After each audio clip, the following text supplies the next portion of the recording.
Ve a talegón.tv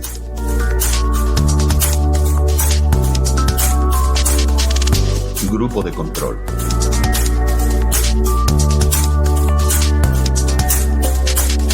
Con Bea Talegón y Carlos Sánchez.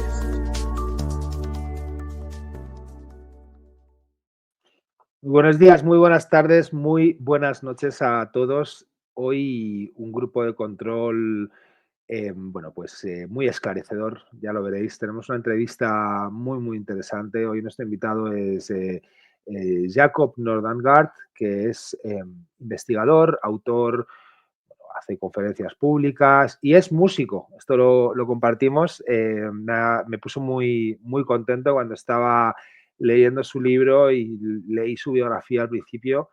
Me hizo sentir muy bien porque, bueno, pues todos conocéis, ¿no?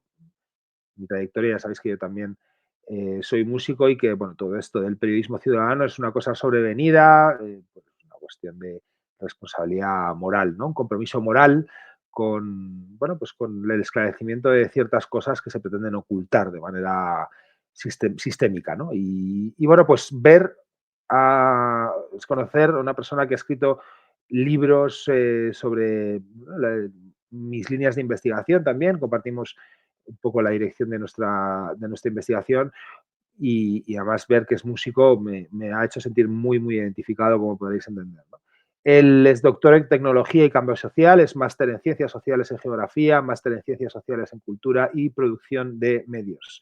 Fundador de Stiftelsen Faros, la Fundación Faros, y director ejecutivo de Faros Media Productions. Anteriormente trabajó como diseñador gráfico, como editor, responsable de prensa y profesor titular en las universidades de Linköping, Jönköping y Estocolmo. Jacob también es cantante y compositor de la banda de metal Vardenclyffe, con letras inspiradas en su investigación. Entonces, claro, así de esta manera como que mantiene, ¿no?, la actividad creativa, convirtiéndola todo en un uno. Cada uno de sus libros, incluida su tesis doctoral, viene con una banda sonora opcional que puedes escuchar. El nuevo álbum conceptual se llama Temple of Solomon y se ha publicado una canción a la vez cada mes desde julio del 21 hasta febrero del 22, con una conferencia pública sobre el tema de la canción. Me parece verdaderamente un proyecto creativo y de investigación muy bueno, rompedor, ¿no?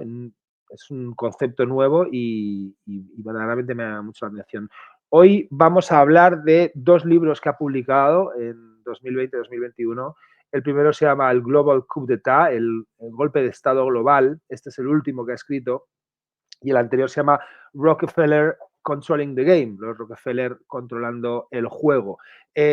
Son dos libros que son muy sorprendentes porque, bueno, establecen una relación entre la familia Rockefeller, que debe su fortuna fundamentalmente a la creación de la compañía petrolífera Standard Oil, y cómo toda la narrativa climática que hoy, bueno, pues ocupa gran parte del tiempo de radio, televisión y medios de comunicación en general, bueno, pues ya en la propia creación de la compañía Standard Oil ya, bueno, empezaba a desarrollarse esta narrativa. Bueno, el libro es muy pormenorizado, muy bien documentado, todo lo que prácticamente es un libro que está permanentemente citando lo que dicen, pues, informes de las diversas fundaciones de Rockefeller. No hay tanto de apreciación personal, no hay mucho juicio de valor, es un libro prácticamente documental, ¿no? Y me ha parecido verdaderamente muy interesante. Os lo recomiendo. De momento no está en castellano, está solo en inglés, pero por lo menos vamos a tener la oportunidad de hablar con su autor y ya sin más preámbulos os presento. Jacob Nordangård, how are you? I'm fine. And yeah, thanks for having me on the show. Yeah, thanks for being here. Unfortunately, we don't have your books yet in Spanish because I found them very interesting, especially for people who doesn't know anything about what's going on about this climate change narrative and how deep are their roots in in the history of the Rockefellers, no? Almost from the very beginning of the creation of Standard Oil Company, they started to fund and encourage this climate change narrative, right? Could you explain us a bit what is the relationship between the Rockefellers and all the narrative? The climate narrative. Yes, the climate narrative. Yeah. Well, it started quite early. At first, the idea of the climate change because of human influence of carbon dioxide, it was a Swedish scientist, Svante Arrhenius, in 1896. He had this theory, but it wasn't until like the 30s and 40s that this was began to gain traction in the scientific community, and it was kind of very, very few people talking about it.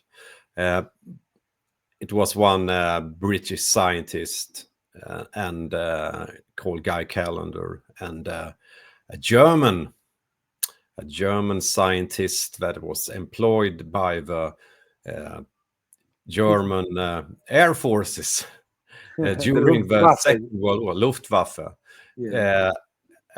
He was a meteorologist planning for Operation Barbarossa. And during that time, he published a paper about human influence on the climate through burning of fossil fuels.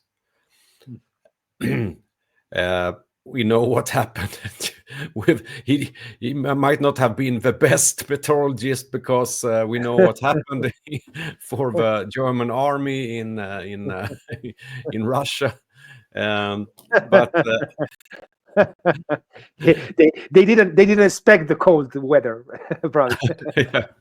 But this was very much connected to military research, and it was this in the German army and also among in the American army, and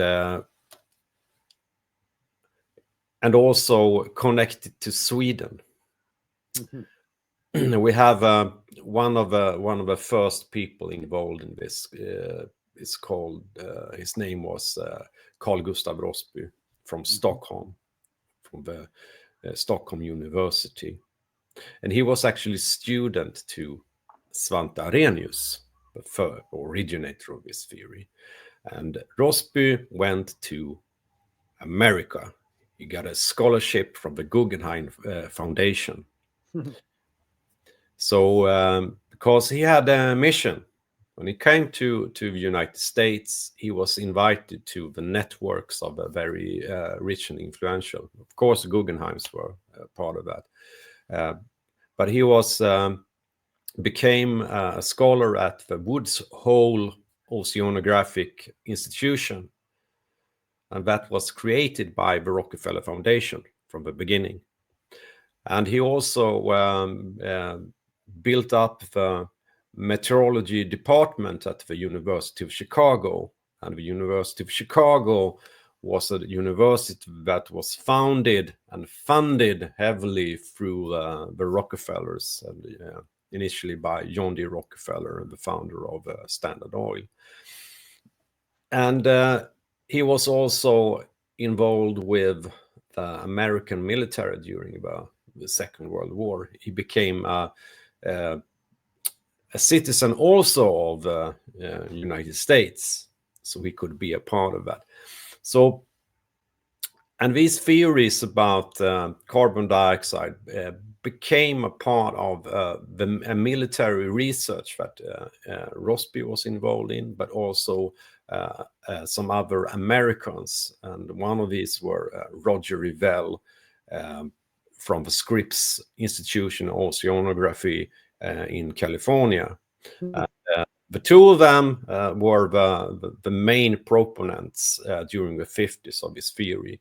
They also had contact with this German scientist, Hermann Floon, that I initially talked about with Operation Barbarossa. So after the war, he went to some war camp, had to do some years, but came back and served the other side, if you say. And during the 50s, they also began planning for something that was called the International Geophysical Year. That was a big event for science. And the Rockefellers were very interested in this because they had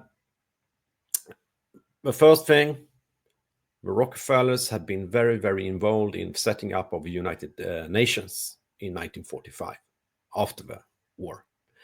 And they soon started to look for, you could say, problems that was international in scope, that demanded that the nations work together to solve it.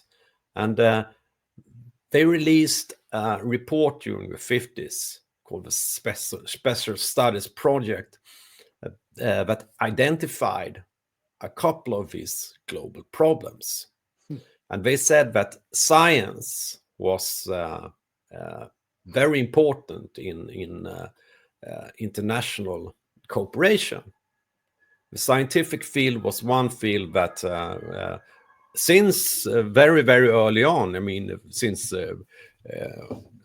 almost medieval times, we have the scientists of the time. They were connected. They met at the few universities that were. So it has been for a long time a special scientific community exchanging ideas. So they said, what kind of problems do we have that spans across borders? And they concluded that we have, for example, the atomic bomb was one problem that came out of the Second World War. But the scientific problems were global health. Yeah. So we stated this in 1958. And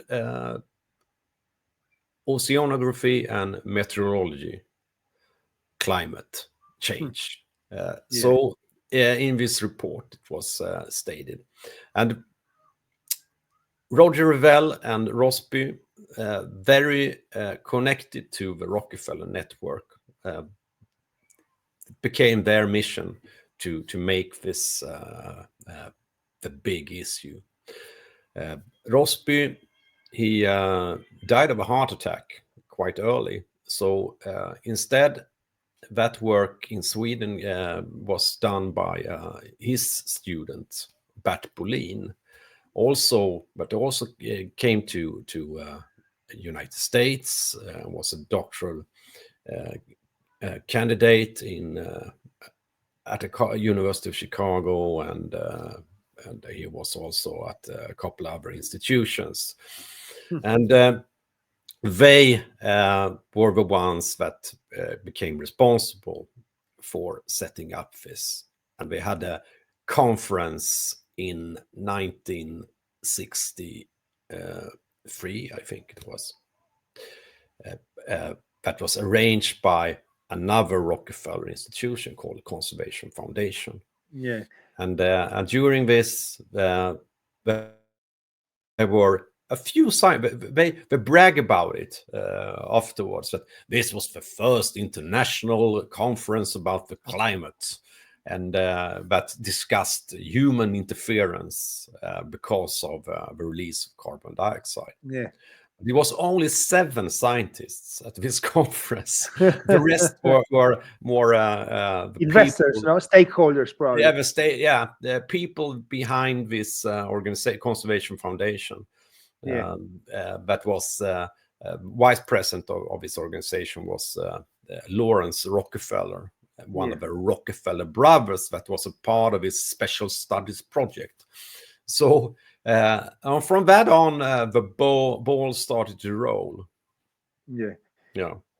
It is very very very interesting how well the galaxy of foundations that they are behind of, right? Like um, you start to read your book and you realize how many foundations that you thought that were or you had the concept of them as, yeah, foundations that worked for ecology and for the good of Earth, and in the end, they are behind all of them, and that's amazing. How much power, how much power they reached in the end. No, but let's get start from the beginning, because before of that, they were very close, as you write in your book. They were very close to this a eugenic movement, a Darwinist type of concept of biology. So that explains a bit what happened in the end, no? Which is, Yeah. well, they are also behind the One Health concept that is so present now in, for example, the pandemic treaty that has been tried to be approved lately, and yeah, and in the end, it looks like the work of a century, or more, even more than a century, in the end is reaching the goal, right? And but let's speak about what is the root in this eugenic Darwinist movement at the beginning. Yes, you can go a long way back. We can start with Malthus in the 18th century, a British. I think he actually was a priest, Yeah, what's but the priest? he had these ideas about population growth and the availability of food, and he basically said that in order to if we have too much growth in population, it will result in starvation and problems. So how do we solve it? Maybe we could starve people. It's like a very elitist view. So we have to kind of get rid of people and see to that they don't breed. And one way they did this early on was through wars. You just take the young guys, put them in uniform, and let them shoot each other. That's a method. But So, yeah, it's a tough one. It's a tough one. It's a tough But one. it's wars has been a way to get rid of overpopulation historically. Yeah, that's true. So, but with the new industrial society comes new ways to deal with this, and out of that is the new eugenicist movement born.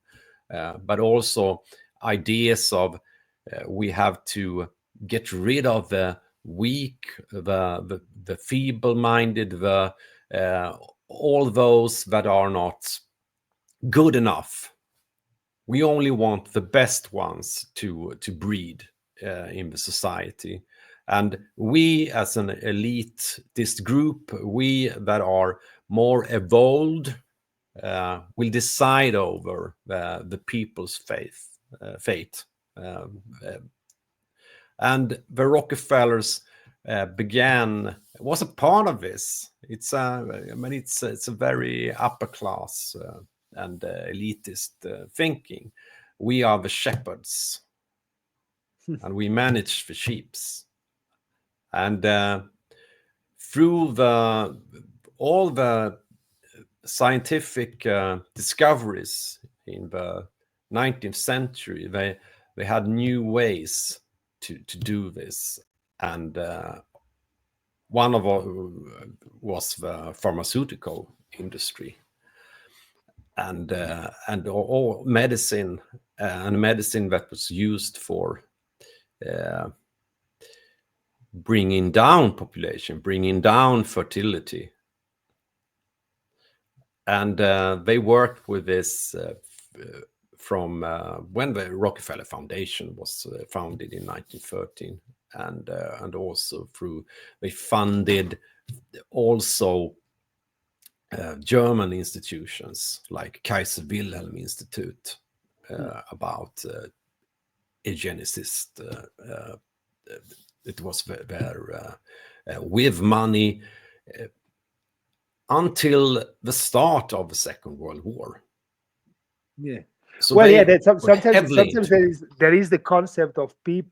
The people have the concept that well, Germans developed all these crazy ideas about sterilizing a woman, Yeah. or killing, or improving the race and stuff like that. But there was a concept that was shared overseas, right? Like it started probably mostly in the UK, no, in this environment, and then it was exported to the US and then to Yeah. Germany at the same time. So it was something that was common in the elites at the moment. No, it was common concepts that it was well accepted by these elites, right?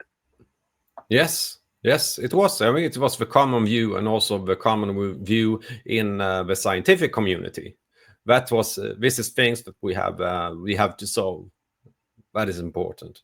And then we had the German experiment that went a bit too far, you could say, and but it didn't. I mean, we didn't stop sterilizations in Sweden until like 1994 or something like that, no? Something like that. very, very, something like that. And the ideas lived on and still lives on. It's just they changed the name of Yes. the eugenicist movement. Now you could say it's transhumanism instead.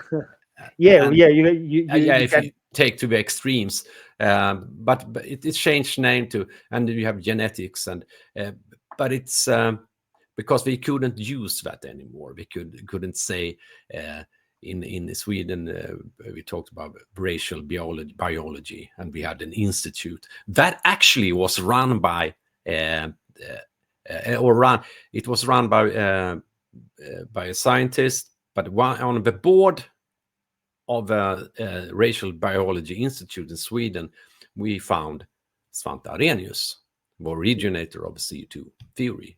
So it's very, very early on, but these ideas connect. Too much carbon dioxide, because it's population. Everything about carbon dioxide is about life. And when we talk about carbon dioxide, we have to manage carbon dioxide. It's and bring it down. It's controlling life itself. I would say. But when we come to after the Second World War, and one of the Rockefeller brothers, John D. Rockefeller III, he was the eldest brother. It was he that would inherit the Rockefeller empire, but in the end they shared it, the brothers. But and he was very, very much into his thinking about population. It was his main mission. Only talked about this, and he was also the chairman of the Rockefeller Foundation and the Rockefeller Brothers Fund in the beginning. And he arranged a conference in 1952 in colonial Williamsburg, and connected a lot of all the participants at this event were eugenicists, and they discussed how can we have to create a plan for how we can bring down the population on Earth, a global plan. And at this meeting, strangely enough, oddly enough, ozonograph photographer was present. His name was Roger Revelle, that I mentioned before. So also connecting the carbon dioxide theory with population and how to curb population growth. So from the beginning, it has been together. It's not a later invention. And that's a reason why this theory became so important. And it has other things in it as well, as the Rockefeller Brothers Fund said in 2005 in an annual report. Said that the climate issue it touches upon everything concerning human civilization, and also, I mean, the natural systems of the world as well. So it's a perfect problem because it connects everything. Yeah, true. Yeah, you can follow all the development of all these ideas, and probably the best example of it is the book of Yuval Noah Harari called Homo Deus, in which he speaks about the useless class. Like more than 90% of the population will be useless, won't add any value to civilization, right? And well, it's a very scary idea because what are you planning to do with all this useless class? Are you planning to kill them? But no, they're not planning to kill them. They just want them not to have more babies. But then you have a problem, which is in the developing countries, you can't control the birth rate that much. So the idea, in my opinion, this is opinion, the idea of climate change also involves the idea of stopping the developing countries to, well, develop their economy, right? So it's basically unfair, don't you think? Yes, that's where sustainable development comes in. And we started to, that was one of the things that was important during the 70s. We had this big climate or environmental meeting in Stockholm in 1972, arranged by the United Nations. And at that meeting, it was the main issue during the 60s, population. And it was decided that and this was a lot of American think tanks behind this meeting, and of course the Rockefeller Foundation and these people. But we decided we have to have this meeting. We can't have it in the United States because the poor countries, the third world countries, are suspicious about these old colonial powers that we arrange these meetings. They felt that they don't want us to develop. So they decided Sweden is the perfect country to arrange a conference as such, because Sweden is a country that the third world have a big respect for. Yeah, true. The nice, benevolent Sweden that cares for everyone. Human rights and exactly. So it's so they had an agreement between the Americans and the Swedish government, and they worked. It was a Swedish diplomat that proposed in the United Nations that Sweden would arrange this, but it was all from the beginning American think tanks like Aspen Institute was working behind the scenes and setting up more or less the agenda for the conference. And they also arranged meetings with, we have this, the Secretary General of this conference was Maurice Strong. And Maurice Strong, a Canadian, and he was like an oil executive. But put in this place, it's always oil executives that work with environment, and when you go up to a certain level. But he also, together with Barbara Ward, Barbara Ward, a British noblewoman, has this almost Margaret Thatcher way of speaking. They went to a conference in Switzerland, inviting a lot of these development underdeveloped countries to convince them that, oh no, we want you to develop as well. Because at first these countries, they didn't want to go to Stockholm, but they convinced them that, okay, but we will have a secured development. We will have a development that don't goes against the planetary boundaries and result in destruction. So it was a compromise, so to say. But we know for a fact that no, not really. It was also, I mean, this is after the colonial empires have collapsed. So it's important for the big players to have third world countries and their resources. That's what we like. They want to control the resources, and that's a reason for the sustainable development doctrine developed during the 80s.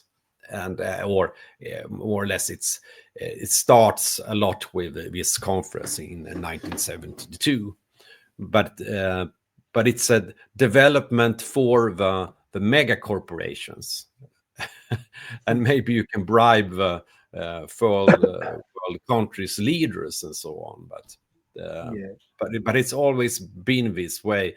They still want the resources for the global mega corporations. They don't want a growing population in these countries that decide over their own development and create their own companies and so on. They want to stay in control of these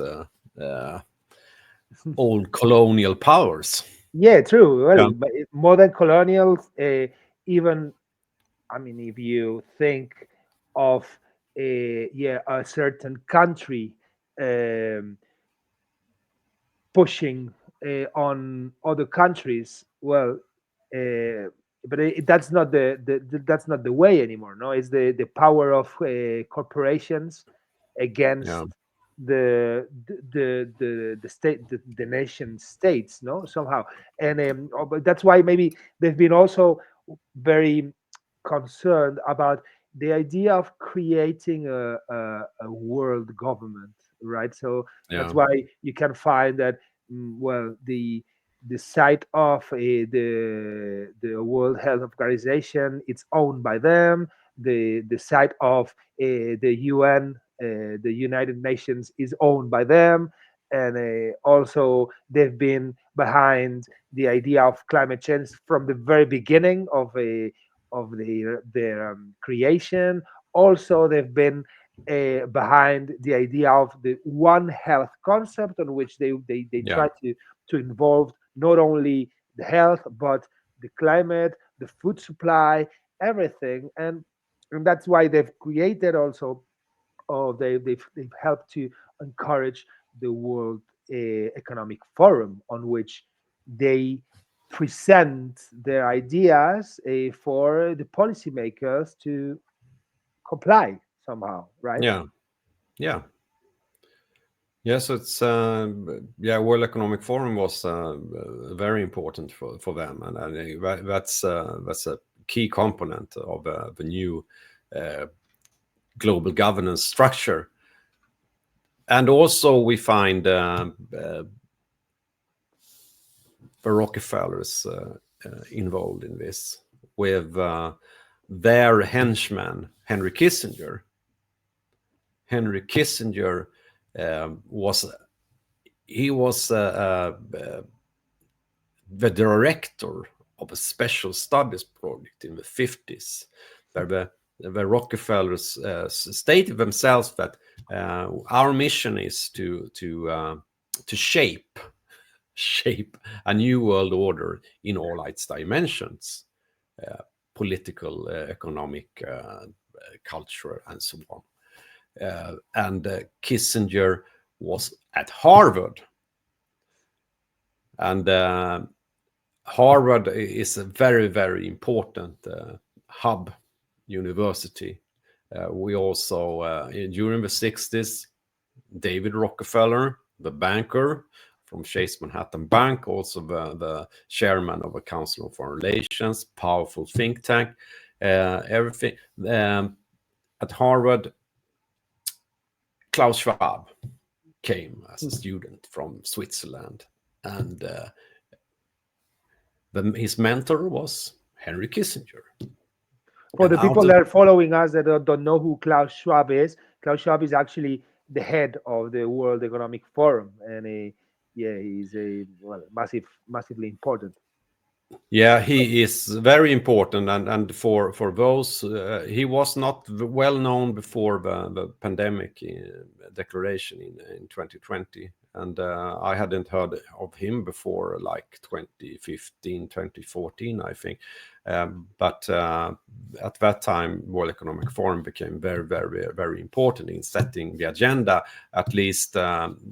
And they had been before as well. But it had been more in the shadows. But Klaus Schwab, very important. He was son of a German industrialist that had been close to the Nazi regime, and moved to Switzerland, came to Harvard, mentored by Kissinger, got back to Switzerland, and set up something called the European Management Forum.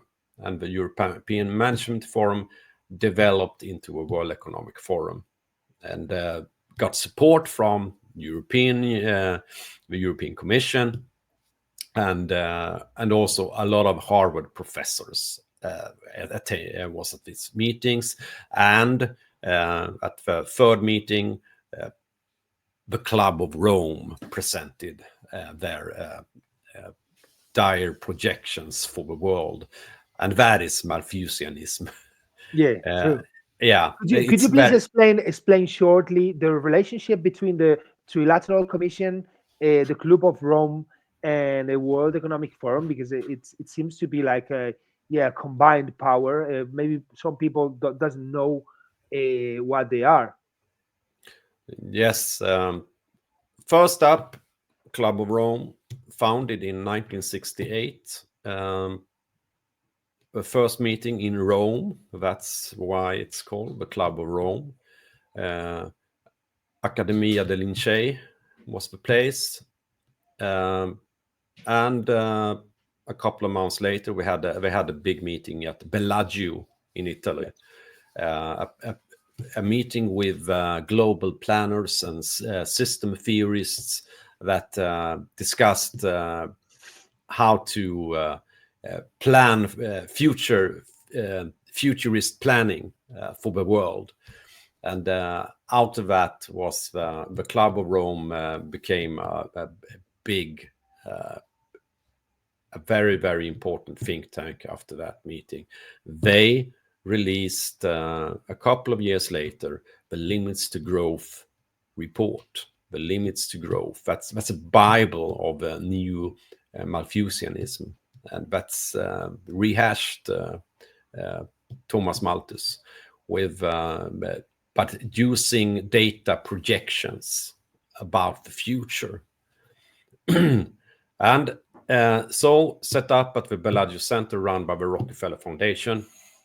We also find people from the Rockefeller network involved, like Carol Louis Wilson.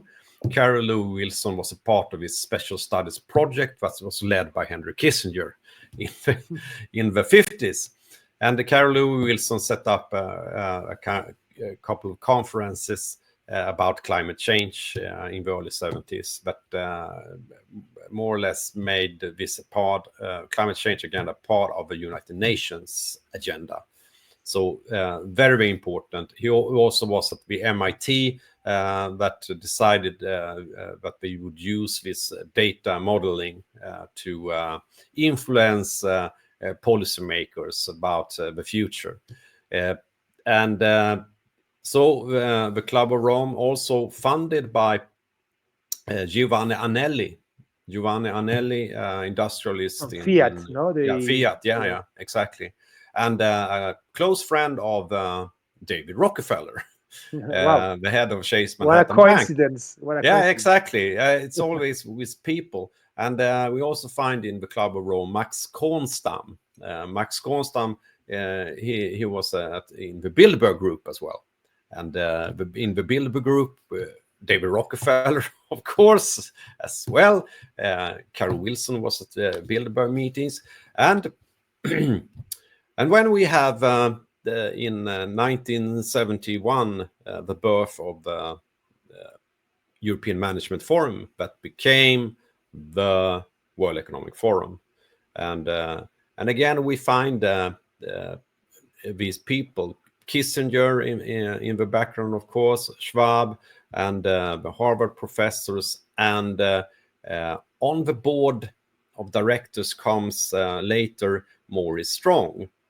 Maurice Strong, that was part of the Club of Rome, was leading the environmental meeting in Stockholm in 1972, and a part of the Aspen Institute that were planning the environmental conference. So all these connection comes in the European Management Forum.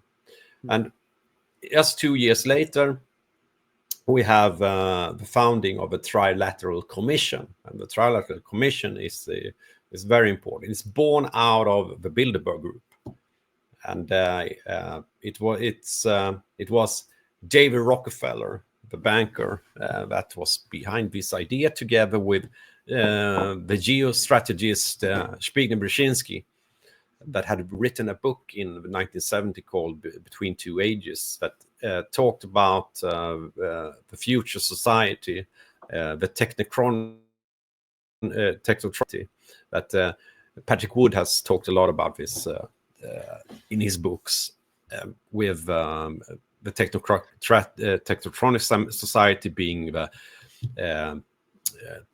technocratic society, technocracy. That's the idea. And that's something that connects these networks together, the idea of creating this technocratic system run by experts, and the experts are they are the experts, and they are very early on I must say one thing also. They also share this global outlook, global governance. We need global governance to solve the problems of the world. And we have the Club of Rome, a lot to do with environment, of course, environmental problems. That was their mission, to find these problems and propose solutions. And the solutions were building this high-tech society where they control all the human processes and natural processes as well. And we have a trilateral commission very heavily into the economic side, with members of the trilateral commission, because David Rockefeller handpicked the best people of the world, and these were a lot of people from the financial side. We have politicians, we have academians, and so on. Actually, I wanted to ask you about that, because through the World Economic Forum, you have this program of young leaders, right? They shape young leaders in one side. In the scientific side, they shape the new scientists, so Yeah. the new experts. So they have the factory for experts, their factory for leaders, and it's amazing to see how many of these young leaders, like former young leaders, now they are actually ruling countries. Like, for example, um, President Putin. Some people thinks he's evil, but he's being shaped as well in the World Economic Forum. Just to give an example that will shock everyone, especially in the western side of the geopolitical situation, right? And also, for example, you have this One Health complex on which they can provide us new pandemics, and they have their pharmaceutical um, arm, let's say, on which they can provide us the solution for the pandemics they creating. So they have the leaders to develop the policies, they have the the scientists to develop the problems, and the Yeah. scientists to sort them out. So it's the whole thing, no? They offering the whole thing. Yeah, it's the global public-private partnership, because True. that's the idea behind it. To have these mega corporations run things for us. That's the experts, and that's the philosophy. And they think that ordinary, the old ways of doing things has not been efficient enough, but we can do it better. We can do a better society with the use of science and technology. But we also always have this thinking with a crisis is an opportunity. The Great Reset. Yeah. So if it's not a bad thing with a crisis, because something good will come out of it. And in a sense, it's true. If you go into personal development, you learn a lot from a personal crisis that hits you. It makes you grow. But they have done. They are now doing it on a global scale, and I think that's the big wrong thing of it. It's like, but a crisis might be good for you. You will learn from it, and also the thinking that, okay, we could somehow manufacture a crisis. And like this, we are improving all the time. Yeah, and improving us, and also it will benefit some people. A lot of business will crash, but other business will come, and they can earn money on this. Isn't it good? And we can change the society also. Yeah, what's wrong with it, right? Yeah, what's wrong with it? Deal with it. But I think it's very wrong thinking. Well, and it's against people's will. It's I mean, if you have a personal crisis, it hits you. It's not, and it's a natural part of life. But this is psychopathic. It's okay. We create these problems for you. And it's like a psychopath would reason, if in a relationship or whatever, to, okay, it's good for you. I punish you. I will do these things, but I will make you grow. I will make you a better person by it. And that's one thing that is even more outrageous, which is they're not trying only to do that to get profit, to get a profit out of a situation that they've been encouraging and working in order to create it, but they're trying to convince us also that is the best way, right? So that's how you see, for example, all the left movements that used to be anti-globalization before, right?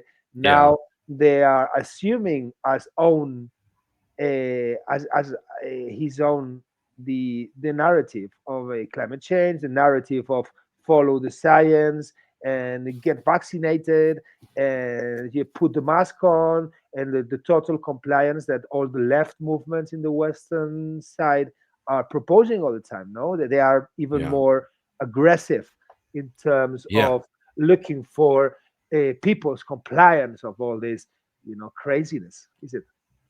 Yeah, it really is, and it has been a scary development from the left.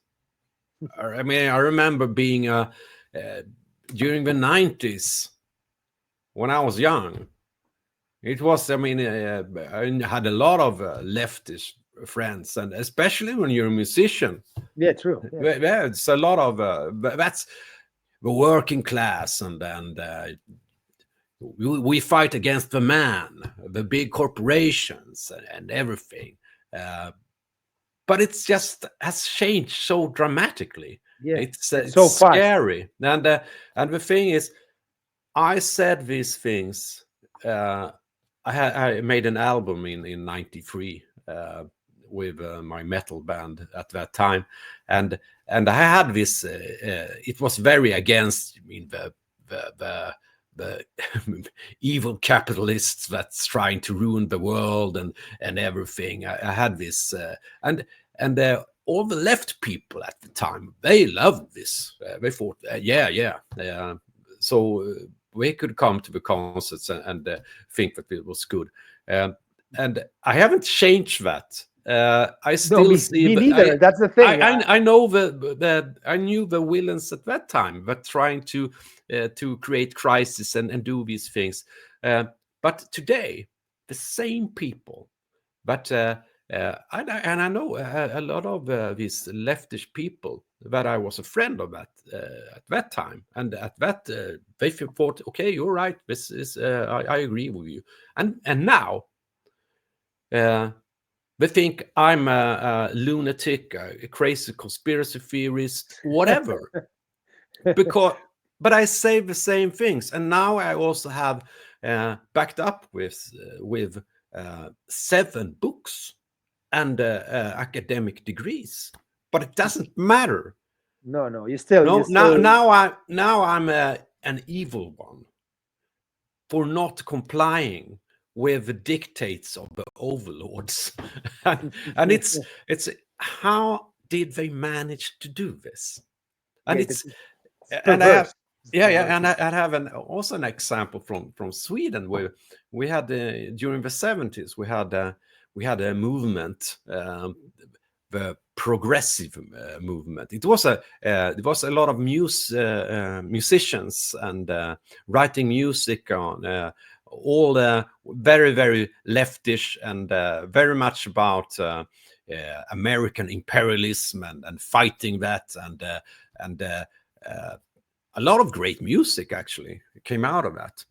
They became a kind of extreme in their leftish view sometimes, but still, what they did preach something. They said you have to sing in Swedish, not in English, because that's that's the American imperialist language. They hated ABBA because ABBA was part of this commercial empire. Yeah, singing in English. And, it was, and also we have to care for our own traditions. I mean, it's a lot of revival for the old ways and folk music, and that was very, very big. And if you today come out and say, oh, we should only sing in Swedish, we have to care for our traditions, we have to defend ourselves against this American imperialism. Yeah. You are a right-wing extremist. Yeah, it's really funny. It made me think a lot. Maybe it's a bit out of the subject, but I had a chance to read both books of well, maybe he had more, but I didn't read them, about the so-called Unabomber, which is a Theodore Ted Kaczynski, yeah. which is a well. Beside the fact that it's being sending like a homemade bombs to people, the his fight was very interesting in terms of how he was describing society, especially the left movements, Yeah. with these a fact of what he used to call a hyper socialization, which is when the left movements accept as a cult some ideas of trying to show how good they are, in terms of Yeah. um, yeah, citizenship, like, oh yeah, I put my plastic in the yellow container, Yeah. and I do this, I do that, and like feeling morally superior to other Mm. people through Posting it on social media. exactly Yeah. posting it in social media to Yeah. show everyone how good they are, and he used to call it hyper socialization. And well, yeah, at the moment when I was reading it, I didn't feel like telling everyone like, oh, how much I admire his ideas, because he's a terrorist, no. Yeah. Yeah. But Exactly. but it was very interesting to read. I don't know if you had the chance to read his Yes. books, but Yeah. Yeah. I have read and I watched also documentaries about Ted Kaczynski. So he's yes, an interesting character, I would he's an say. interesting character. Yeah. And he had some critiques that I think was correct as well. But of course, they don't support the way Method. he Yeah. methods. No. Yeah. No, me neither. But it was very interesting because it was, I mean, the way he was picturing the whole left movement that Yeah. back then in the 80s and the 90s, no, Yes. when he was writing all this stuff. I mean, it was quite prophetic, also very prophetic, and it was the. I encourage everyone to read a report written by the Rockefeller Foundation that you mentioned in your book, which is called Scenarios for the Future of Technology and International Development. Yeah. It was written in 2010, on which they um, ad- they advise about the pandemic that was about to happen.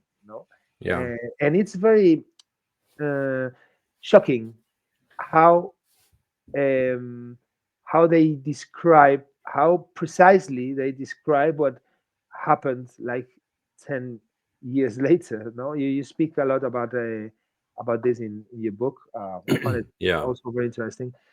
And look, my last question, because for some people maybe what this a philanthrocapitalism Yeah. is a new idea, a new concept, but it is not new, as you prove in your books. And probably the figure, that the character that everyone has in mind is Bill Gates, no? And they have so much in common, Bill Gates and the Rockefellers, because they've been charged with the antitrust laws, right? Because Yeah. they were developing monopolistic activities, right? So they had to look for new ways to uh, influence politics in order to get a profit, no? And Mm. well, do you think that Bill Gates is actually competing with the Rockefellers? Um, they are coordinated. What is your opinion about that? No, they are not competing with each other. Or do you mean that Bill Gates now has more power or so? Yes. Yeah, Yes. uh, it's like they are a team, actually, and Bill Gates was very inspired by the Standard Oil story and how John D. Rockefeller set up the Rockefeller Foundation and managed to create a more respectable facade. And he also was advised by David Rockefeller, for example. So I don't see it as they compete, and I don't think that Bill Gates is more powerful, because one thing with the Rockefeller dynasty, they have created all these institutions that more or less run the world today. It was their creation, and Bill Gates is a later player. He is playing in a field that someone else has set up for him. But he has a big fortune, and also Microsoft. I mean, it's a winner in a world society that is built on data and data collection and artificial intelligence. And if you looked into the portfolio of the Rockefeller Capital Management, you find this. They have invested a lot in information technology. It's you find Apple, of course, at the top, and Alphabet, and all these tech companies. So it's that's the new oil. But of course, oil is still needed in the system, because you need energy to run it all. And so I don't see that Bill Gates isn't doing anything new. He's and all these billionaires that has entered the scene. We have Bezos and of course Elon Musk. Yes, is Elon one Musk of them. was actually pictured by some people as the enemy, the nemesis of Bill Gates. But But in he the is. end, it looks like just they are trying to, I don't know, to fight to see who's the leader of the crowd. No. Yeah, but it's the right and left all the time, and Yeah. we now Bill Gates is it's the left narrative for many of these foundations, but running by the technocratic mindset. But when we have the right side with a technocratic mindset, with Elon Musk behind Trump, and also Peter Thiel, that I think is a very important player. And Palantir, no, the Palantir, and Palantir also technologies. in the steering group of a Bilderberg group, Mm. and he is one of the supporters of Donald Trump. And if people think that Donald Trump will be a savior figure, forget it. It's these people that is running things, and that's what I see in the future. We will because they always give us our saviors. It's always a pushback, and they use this pushback to further the agenda, because these people will save us from immigrants and criminality and so on. And who and in what ways will they do it? Maybe cameras on the streets, surveillance, digital ID. So that side is Central bank digital currency. yeah. So it's the same, and we can't beat them by playing in their constructed system. Yeah, true. Yeah. But it seems to be really hard to be a part of it. No, it's like, well, this is the field on which we have to fight, and sometimes, well, the temptation of, okay, accepting a hand from any of both sides is high, right? So Yeah. it's difficult. No, it's difficult. Now, for example, well, yeah, I do share your view of this. Like, yeah, well, this uh, good and evil narrative, no, Yeah. which you have Elon Musk in one side and Bill Gates in the other side, uh, which is false somehow. But in the meanwhile, you have things like, well, Robert Kennedy Jr. is taking Yeah. over in the US, and it seems to be a good thing, because maybe, I don't know, they could dismantle somehow this one health complex, or at least, well, give us a break, you know. Maybe give us a break, because that's what these people are doing sometimes. Because I mean, this is an agenda that they have worked on for a very long time. So they know that sometimes they have to go back a bit And Relaxed, when we get relaxed, start thinking about other things, going on holiday, have a nice day with the family, doing fun focus things. more on music, right? and don't think about what's happening behind the scenes. Yeah. And at the time when we relax and think, oh, it's over, now we can relax, then we will come back with another crisis. And I think that's what's coming with new administrations of the US administration, also the European Commission. So some sort of polycrisis, because that's what they have been talking about a lot in the United Nations level. And that's one of the things that they decided at the big UN Summit of the Future 2 months ago. The Pact for the Future.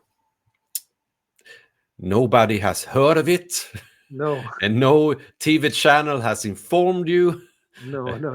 But they decide things, and they have prepared a lot. And this is, as I describe in another book that isn't published in English yet, because it's called The Digital World Brain.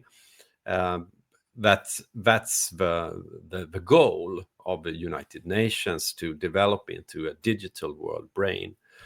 And in that endeavor, you find Bill Gates and Elon Musk, because together.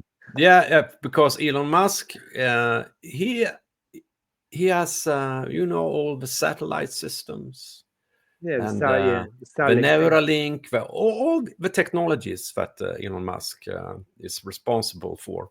That's a part of this digital world brain. But they rebrand it in the New Age circles as something else. It's the kind benevolent technology, not Bill Gates' evil technology, but it's the same technology. And the both of them, Bill Gates and Elon Musk has talked about. They have warned against the rise of an artificial intelligence that could destroy humanity. But in order to defend ourselves, we should fuse ourselves with AI. And that's that's that's a very interesting point of view. Instead of looking at it, for example, with a Terminator type of point of view, like machines against humans, why don't we think about just a unit? Like it's just all of it, all is one. Like we are machines and humans and all together and blah blah blah. No, it's like and so like that, you don't have to think or worry anymore about the war against machines. There's no war. You're a machine now. You are a part of it. You're part of it. So no worries. Yes. You don't have to worry anymore. Jacob, it's been such a pleasure to have you. It's been such a pleasure to read you.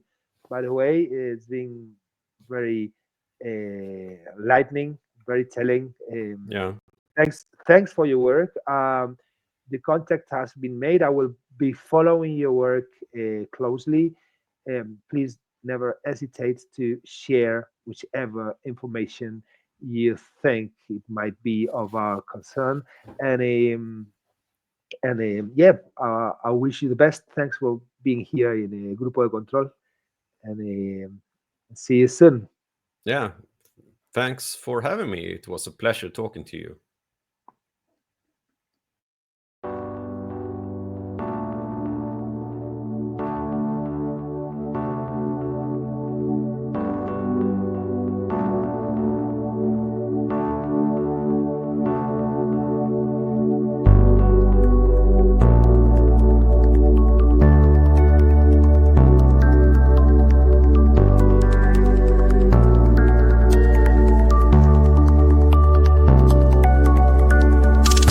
En beatalegón.tv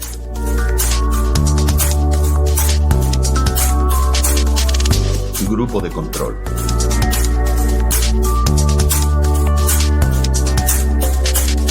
Con Bea Talegón y Carlos Sánchez.